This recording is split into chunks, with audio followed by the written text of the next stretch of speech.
Este método del tomate no surgió de laboratorios, universidades o brillantes libros de jardinería. Nació de la necesidad absoluta. En la Unión Soviética, especialmente desde los años 30 hasta las décadas posteriores a la guerra, los jardineros no perseguían cosechas récord por beneficio económico.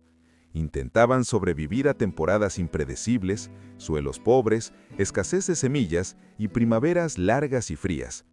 Cada planta tenía que justificar su espacio. El fracaso simplemente no era una opción. Lo que surgió fue un sistema radicalmente diferente del cultivo moderno de tomates. En lugar de mimar las plántulas, los jardineros soviéticos deliberadamente las estresaban temprano. Las plantaban de forma horizontal, enterraban la mayor parte del tallo, eliminaban raíces excesivas y desalentaban el crecimiento vertical rápido. Para un jardinero moderno esto suena como maltrato. Para los agrónomos soviéticos era adaptación controlada. La idea rectora era simple. Los tomates no son anuales frágiles por naturaleza. Son plantas semiperennes capaces de regenerar raíces a lo largo de todo su tallo. Cuando se ven obligadas a adaptarse, se vuelven más fuertes, más resistentes y vastamente más productivas. En lugar de plantas de raíces superficiales dependientes del riego y alimentación constante, este método creaba tomates que podían sobrevivir sequías, olas de frío y abandono. Este enfoque nunca se comercializó. Se transmitía de jardinero a jardinero, se publicaba en pequeños boletines agrícolas, se enseñaba en manuales de granjas colectivas y se probaba en millones de huertos familiares. Funcionaba no porque fuera elegante, sino porque era brutalmente práctico.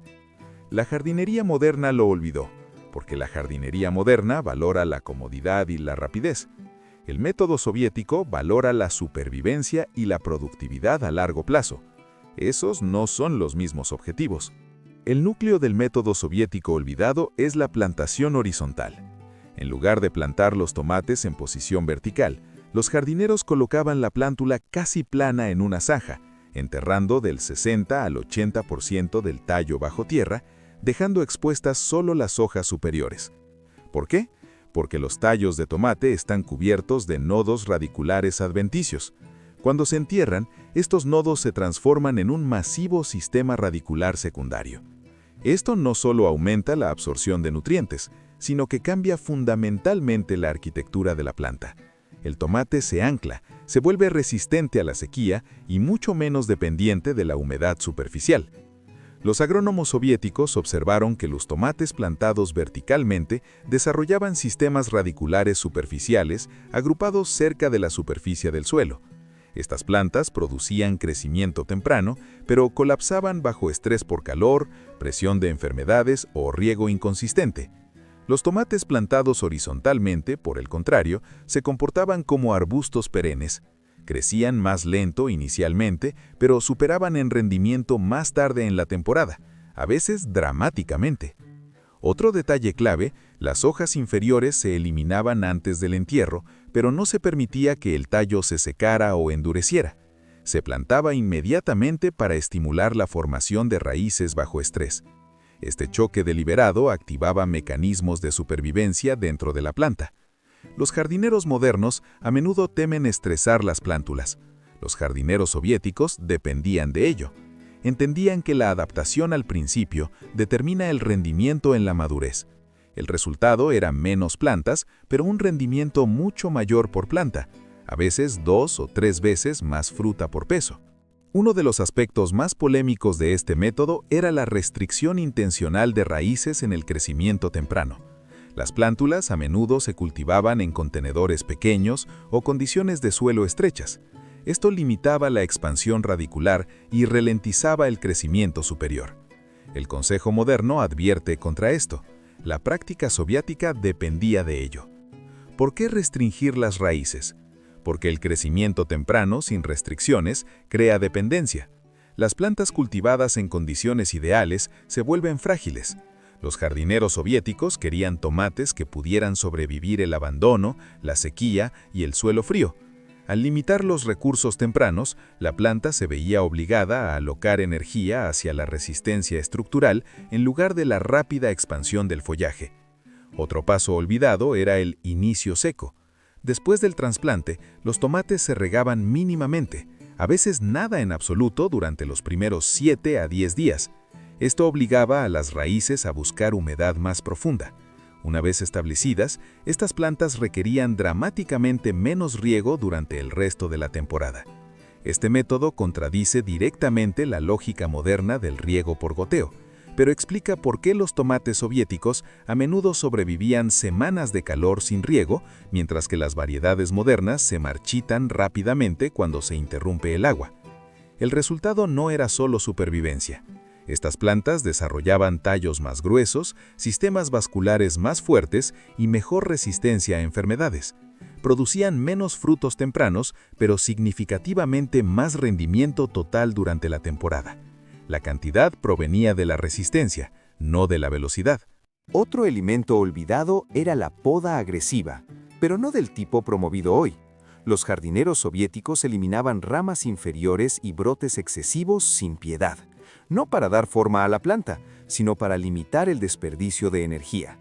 Creían que los tomates naturalmente producen en exceso follaje cuando los nutrientes son abundantes. Este follaje compite con el desarrollo de frutos y aumenta el riesgo de enfermedades. En lugar de alimentar más para soportar la frondosidad, reducían las opciones de la planta. Menos tallos significaban más recursos dirigidos a racimos de frutos. Curiosamente, no perseguían uniformidad. Cada planta se podaba según su vigor y respuesta.